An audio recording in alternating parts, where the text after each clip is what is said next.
lagi sama aku Rika dan Aku Messi di Remake. Rika Messi kepo ya. So, yuk hari ini kita mau ngebahas apa nih? Susahnya jadi orang baik. Mm-mm. Kenapa jadi orang baik itu susah? Karena Udah kalau selesai. baik masuk surga, guys. Kalau gampang Gaji semua ya. orang masuk surga. Gaji emang sumpah. Pertanyaan itu, kenapa jadi orang baik itu susah? Menurut kalian kenapa susah? Tulis di komen di bawah. Aku pengen ngeliat komen-komen kalian tuh, kenapa jadi orang baik itu susah? Aku pengen tanya dulu ke Ibu Messi. Pintar ya. Gue baru mau nanya. Biar bisa mikir dulu. Biar bisa mikir Kenapa dulu nih jadi jawabannya orang apa. baik susah? Kenapa? Ya tadi gue udah jawab kan. Karena Cuman itu dong bu alasannya biar bisa masuk surga. enggak sih. Karena emang susah. Kayak lu harus lebih berusaha keras gitu untuk jadi orang baik.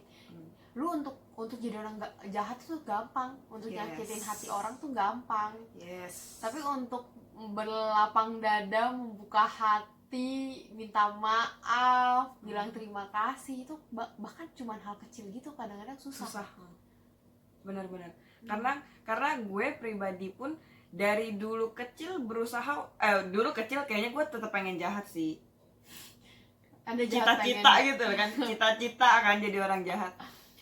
Tapi semakin bertambahnya umur, bertambahnya usia, entah kenapa kayak pengen jadi orang baik aja, tapi tetap susah walaupun udah diniatin. Bener. Tobat. Kadang-kadang pengen tobat tuh susah banget. Kadang-kadang kayak misalnya nih, nggak usah muluk-muluk yang susah-susah deh. Kayak misalnya di pinggir jalan nih kita pengen nolongin orang, itu kayak ya ampun cuman pengen ngasih sedikit uang untuk pengamen atau pengemis gitu-gitu, kadang-kadang tuh kayak ngeselin banget sih nih orang gitu. Kadang-kadang gitu ya, padahal kita pengen ngasih, cuman tuh kok yang keluar malah rasa gedek gitu kan, bukan pengen rasa ngebantuin. Setuju nggak? Bener-bener. Itu menurut gue sebagai yang kayak gitu aja kadang-kadang Itu hal kecil banget sih. iya, itu hal kecil banget. Padahal itu sebenarnya kita nggak tahu nih, kan banyak tuh berita-berita kan, maksudnya yang pengemis itu tuh sebenarnya kaya gitu-gitu kan. Maksudnya kita jadi nggak pengen kasih. Padahal itu semua hal itu bisa kita buang, anggap aja mereka emang nggak punya. Jadi tinggal kita bisa kasih. Iya, padahal Gitu kan? dengan ikhlas aja. Dengan kayak ikhlas aja. Itu udah padahal gini. Padahal dengan memberi ya lu nggak akan miskin gitu. Karena kita nggak kasih banyak. Iya, lu mau kasih anggaplah ya 1.000 atau 2.000 gitu ya. Lu bahkan mau beli es teh aja kurang gitu kan. Iya. Mau beli es teh aja kurang, maksudnya lu kasih dengan ikhlas. Sebenarnya mungkin ya kalau dia butuh banget dia itu akan kebantu banget. Iya. Tapi kadang-kadang kita tuh mikir gini. Jangan-jangan dia orang kaya nih gitu kan. Enggak, gue nggak mikir kayak Nggak pergi gitu. Kalau gue kadang-kadang karena ada dapat banyak orang yang ngomong kalau misalnya kadang-kadang tuh pengemis tuh udah ada yang kaya loh, ngapain lo kasih lagi. Yang gue Itu pikirin makanya tau gak apa? Dia kenapa nggak usaha selain ngemis? Nah tapi kan juga lu balik lagi dong, lu nggak tahu kan backgroundnya itu kenapa dia nggak mau kerja atau kenapa dia nggak bisa kerja. Mungkin aja dia pengen kerja tapi nggak diterima-terima. Iya. Ya Tapi kan? kalau gue pengemis itu masih nggak ini. Tapi kadang-kadang kalau gue berasa ya lebih ke orang tua yang kerja jualan. Kadang-kadang itu kita gini, kita mau bantu gitu jatuhnya. Tapi kadang-kadang kita lihat kayak, kok gue males ya keluarin dompet gue. Nah, Bahkan hati lu udah tergerak. Tapi iya. lu males. Padahal Padahal lu nggak tahu kan, dengan lu buka dompet lu kasih 5.000 misalkan buat beli dagangannya, dia tuh bisa kasih makan 10 anaknya di rumah. Yes. Misalkan.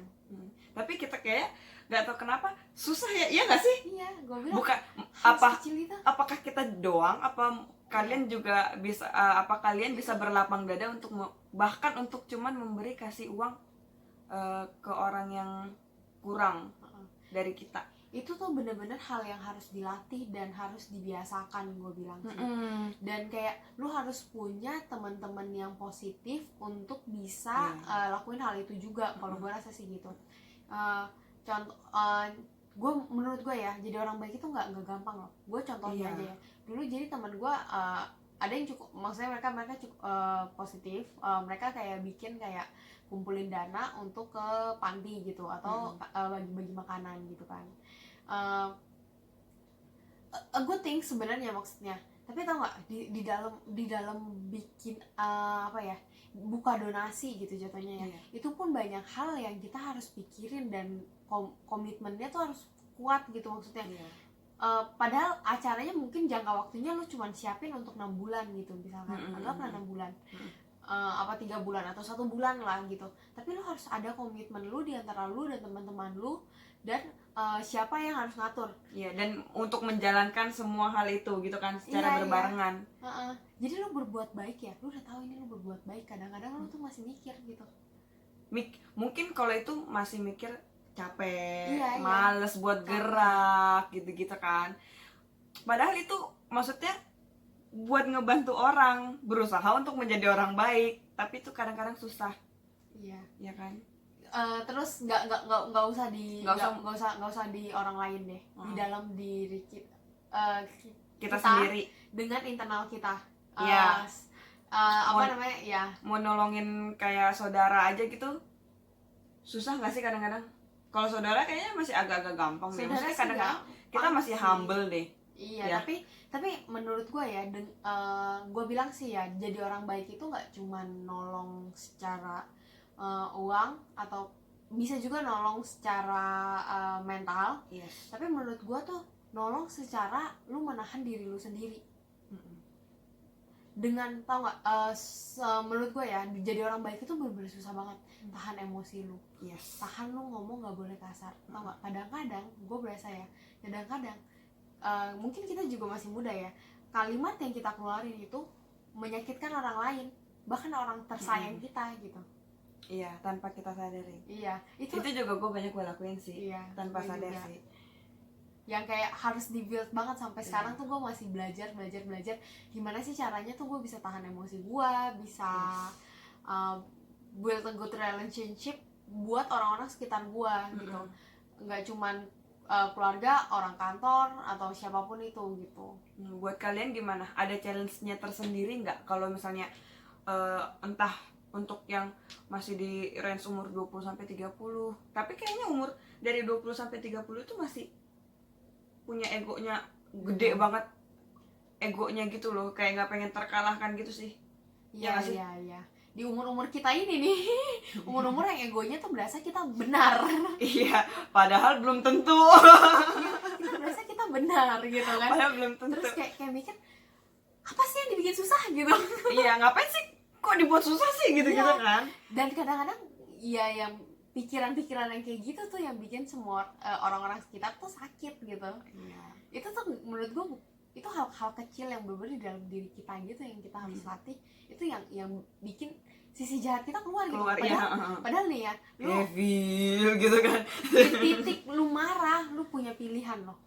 Pilihan untuk ngomong kasar atau pilihan untuk ngomong baik. Anggaplah lu, gue marah sama dia, misalkan dia nggak beresin kamar gitu kan. Gue marah kayak, kok lu nggak beresin kamar sih, ini kamar udah berantakan banget gitu kan, gila apa ini, udah ada sarang laba-laba kemana-mana gitu. Gue ada pilihan itu, tapi gue juga ada pilihan, gue rapihin kamar biar dia pulang dia seneng liatnya. Saling membantu lah gitu kan. Maksudnya dengan lu kepala dingin tanpa ngomel-ngomel tuh bisa terselesaikan. Kadang-kadang walaupun dia misalnya nih dia beresin kamar, gue merasa terbantu, ntar gue ngapain dia merasa terbantu, ya nggak sih? Gitu. Jadi lu bisa pilih untuk marah dan habis itu bikin hati lu sakit dan lu bete berhari-hari gitu, dan dengan orang ini samping gue terus gitu kan. 24 hours 7 ya, 24/7. Enggak, lu kan suka keluar. Iya sih. Gue mungkin 24/7 in this room. Almost sih, enggak sampai 24 sih. Padahal, tapi gue juga punya pilihan. Padahal tau gak, daripada gue pusing berantem sama dia terus ngabisin waktu jadi harus bete gitu ya seminggu. Darah naik gitu ke kepala sampai panas gitu kan ya. Aku punya pilihan untuk beresin kamar aja, ya udah gitu. Makan waktu cuma 1 jam gitu misalkan. Tapi kadang-kadang bener-bener gue bukan orang baik ya sebenarnya. Cuman mencoba ini kan, maksudnya meredam amarah ego. Tapi gue juga gue kadang-kadang ya kayak mikir, udahlah yang gampang aja, udah marah aja lah. Mau lu ngerti kagak ngerti, kalau lu kagak ngerti pergi dah. Capek gitu kan. Tapi akhirnya tau nggak, lu pasti akan nyesel gitu. Kok gue waktu itu bilang ke Rika marah gara-gara kamar ya, padahal gue juga yang berantakin gitu. Iya, maksudnya kita sama-sama tinggal di kamar yang sama, kita juga berdua yang berantakin, walaupun akhirnya tetap dia yang beresin sih. Iya gitu. Tapi tetap saling ngebantu sih. Itu masalah kecil kita. Intinya tuh emang jadi orang baik itu susah. Harus dilatih. Udah harus dilatih, tau nggak? Udah baik nih, kalian nih udah ada image-nya putih gitu ya. Tiba-tiba dikasih cobaan kan ya. Iya banyak nih, terus marah gitu tiba-tiba. Orang-orang langsung mikir apa? Messi pemarah, jahat, galak. Iya, nggak ngertiin orang gitu. Iya, nggak ngertiin orang. Lu mulut lu tuh gitu kan ya. Padahal lu udah berusaha keras gitu. Misalkan dari 10 hari lu berbuat baik, lu udah berusaha keras nih. Di hari ke-11 nih ya. Ternyata di hari ke-11 nih si Messi marah-marah nih. Mungkin karena lagi ini Messi datang bulan. Menurut gue ya emosi itu tuh kita latih. Tapi kadang-kadang ya namanya juga latihan. Pasti ada yang kelepasan.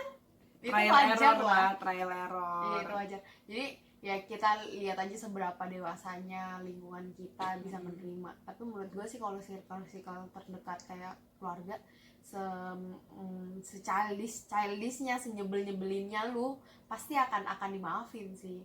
Iya. Ya thanks God aja itu. Maksudnya itu udah hilang dengan sendirinya gitu kan. Maksudnya rasa sebelnya tuh kayak hilang sendiri, lama-lama terbiasa. Lebih ke gift dari Tuhan. Kita tuh nggak bisa marah sama orang yang kita sayang gitu loh. Menurut gue ya.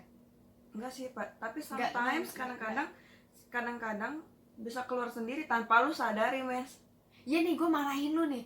Kan lu bego banget sih lu ngelakuin itu. Tapi gue nih, misalkan gue marah lu sehari, 2 hari, 3 hari, pasti ada titiknya tuh gue sampai gue ngobrol sama lu, gue nggak mikirin itu lagi. Coba lu marah sama temen lu curi duit lu 100.000 lah.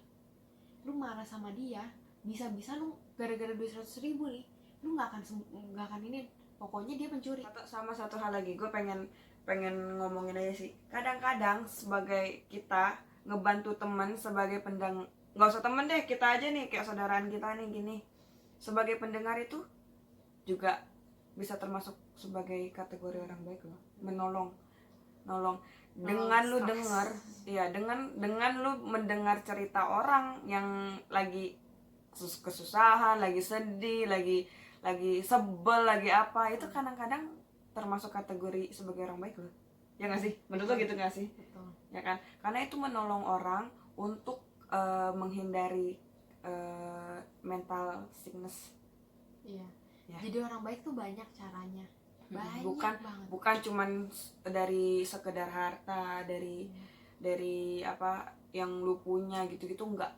Kadang-kadang menjadi pendengar yang baik aja tuh bisa nolong orang loh, bisa jadi termasuk kategori orang baik. Gitu. Kadang-kadang kayak contoh nih, gue orangnya suka ngependem apa yang ada di pikiran gue, jadi gue nggak suka ngeluarin apa yang ada di otak gue nih. Udah sumpek banget di dalam otak gue, tapi gue nggak bisa keluarin. Jadi kadang-kadang gue perlu orang yang benar-benar gue percaya, satu aja untuk gue bicara. Nah, satu orang itu menurut gue itu orang baik. Tanpa, maksudnya gue cerita ke dia, tapi dia itu cuman denger, tanpa harus ya lu sih bego gitu-gitu kan. Nggak kayak gitu. Itu kalau misalnya udah kata-kata bego sih lu kayak gini-gini, mau aja dibego-begoin gitu-gitu kan. Nah, itu menurut gue kategori orang jahat. Cuman kalau misalnya yang didengar udah didengar, kalau misalnya yang menurut lu bego, maksudnya emang menurut, misalnya gue cerita ke Messi nih, menurut Messi tuh emang perlakuan gue tuh bego, ya udah bilang aja, ya udah yang sabar, ntar yang lain kali nggak usah dilakuin lagi kayak gitu. Ya jangan ngomong kalau udah si Messi udah denger, terus udah didengerin malah dimaki-maki gue, ya kan? Nah itu jangan kayak gitu. Orang tuh takut banget di judgement sebenarnya. Ya, Kadang-kadang tuh kita cerita cuman butuh didengar. yes. Jadi kadang-kadang tanpa lu jawab pun itu udah sebenarnya udah nolong. Tapi kadang-kadang mungkin beberapa orang terdekat mungkin ya pengen temennya atau keluarganya atau siapapun itu nggak terjerumus di hal yang salah. Jadi mereka mungkin mencoba untuk kasih tahu. Bahkan kadang-kadang ya proses kasih tahu yang baik itu kadang-kadang tuh bikin orang stres lagi loh. Nah itu susah. Beneran. Itu Karena susah. orang tau nggak, orang lagi emosi, lagi pusing, dia cuma mau cerita gitu kan. Apa yang dapetin orang cerita, tapi kadang-kadang tuh orang-orang malah dikasih tahu lu tuh begini.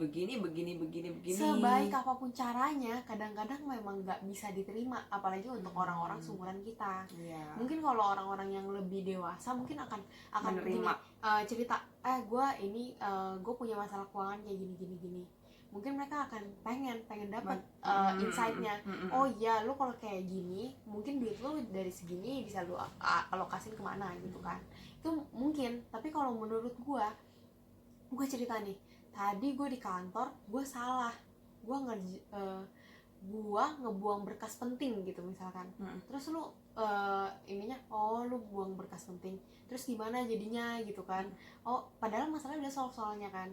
Pasti kan. Cuman gue mau cerita karena gue stres banget ya. Gue tadi habis buang berkas penting gitu kan. Kok dodol banget gue gitu kan. Karena gue udah berasa gue dodol gitu kan. Maksudnya lu akhir pas kalau misalkan gue cerita gue habis buang berkas penting terus bos gue marah banget, terus kok lu bisa sih sampai dimarahin bos gitu, nanti lu gak dapet bonus gimana gitu misalkan. Itu kadang-kadang bikin orang atau jatuh lagi gitu, udah jatuh lagi kan. Atau dikasih tahu gini, lu harusnya lain kali taruh berkas tuh bener-bener.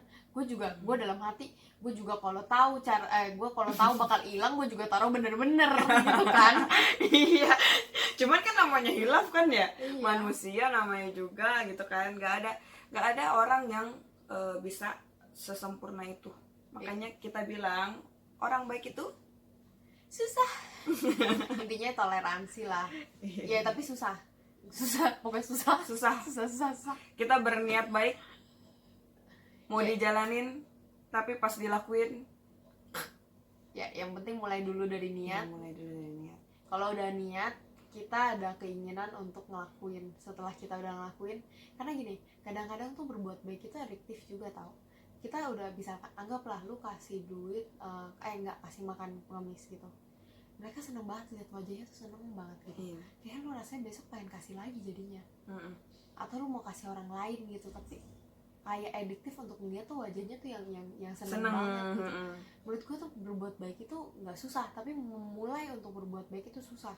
Dan proses belajar itu panjang gitu. Untuk jadi orang baik tuh proses belajar itu panjang. Jadi pasti ada jatuh bangun dan lu tetap ngelakuin hal jelek lah, ngelakuin hal jahat lah gitu. Jadi ya itu it's normal ya, itu wajar gitu. Itu wajar banget sih. Dah, sekian dari kita. Ketemu di next video. Jangan lupa untuk subscribe, like, komen, dan share.